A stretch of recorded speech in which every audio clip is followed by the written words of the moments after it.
বিসমিল্লাহির রহমানির রহিম। আমি রবিউল ইসলাম মক্কি ব্লক থেকে বলতেছি। আজকে 3রা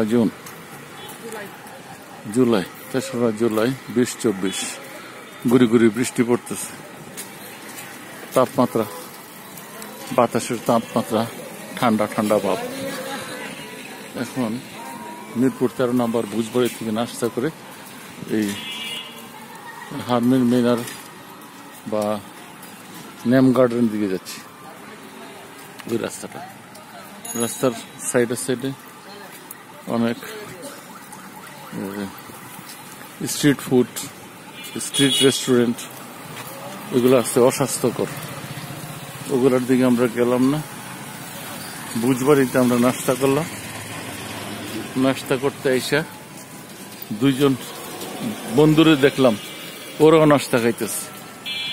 জুটি আইসা বসে চুপচাপ বসে নাস্তা খাই। আমরাও চুপচাপ নাস্তা খেয়ে নিলাম। এখন হাঁটতেছি, নাস্তাটা হজম হবে, আস্তে ধীরে বাড়ির দিকে যাব। কাঁঠাল আম খাইয়া বাসায় শুয়ে থেকে কয়েকদিন শরীর মোটা হয়ে গেছে, ওজন বেড়ে গেছে। এই জন্য এই ভিজা রাস্তায় ছাতি নিয়ে আমরা 2জন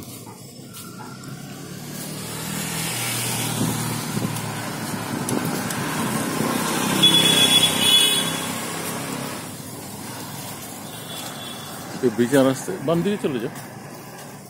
ভিজা রাস্তায় ছাতি নিয়ে আমরা 2জন মেন রোডের দিয়ে গেলাম না, 13 নম্বরের এই রোডে।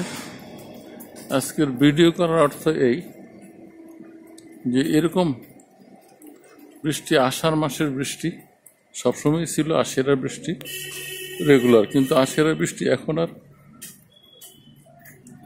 এত করে আসে না, বৃষ্টি হয় না। ওয়েদার আমাদের চেঞ্জ হয়ে গেছে,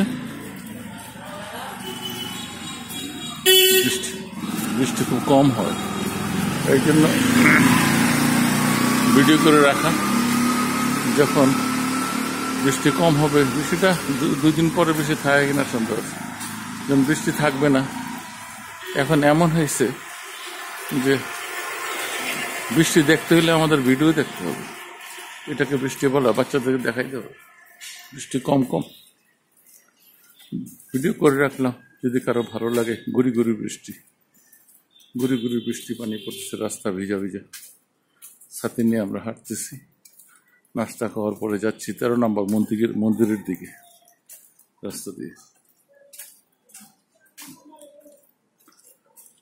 আজকের দিনটাকে স্মরণীয় করে রাখার জন্য, যদি কোনো দিন আমার আওলাদেরা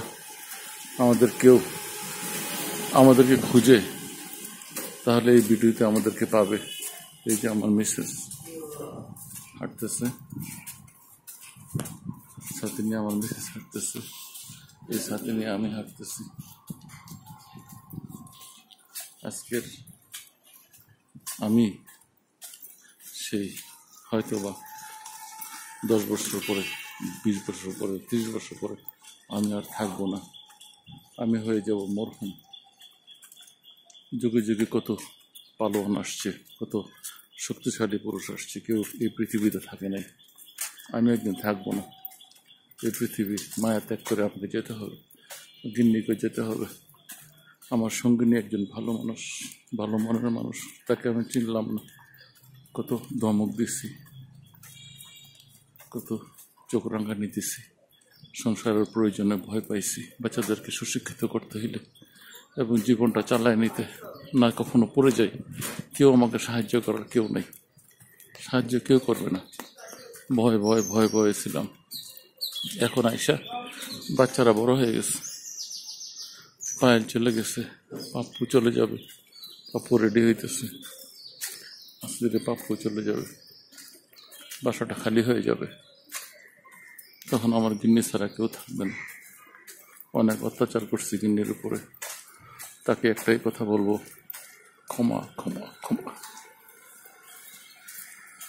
ক্ষমা চাই। জীবনের প্রয়োজন অনেক কিছু করতে হয়েছে। ভাই রাগ হয়ে আছে, বোন রাগ হয়ে আছে, সবকিছু অর্থের জন্য। কিছু টাকা আনছিলাম সৌদি আরব থেকে, শূন্য থেকে আজকে আমি এখানে। ভয় ভয় ভয় কাজ করছে। বাকি দিনগুলো যেন ইজ্জতের সহিত চলে যেতে পারি সেই আশা রাখি। সবার কাছে দোয়া চাই, আমি যেন রাস্তায় পড়ে না যাই, আমি যেন অপমানিত না হই, আল্লাহ যেন আমাকে সেফ সাইডে রাখে। এই বলে আজকে এইখানকার মতো ভিডিও শেষ করলাম।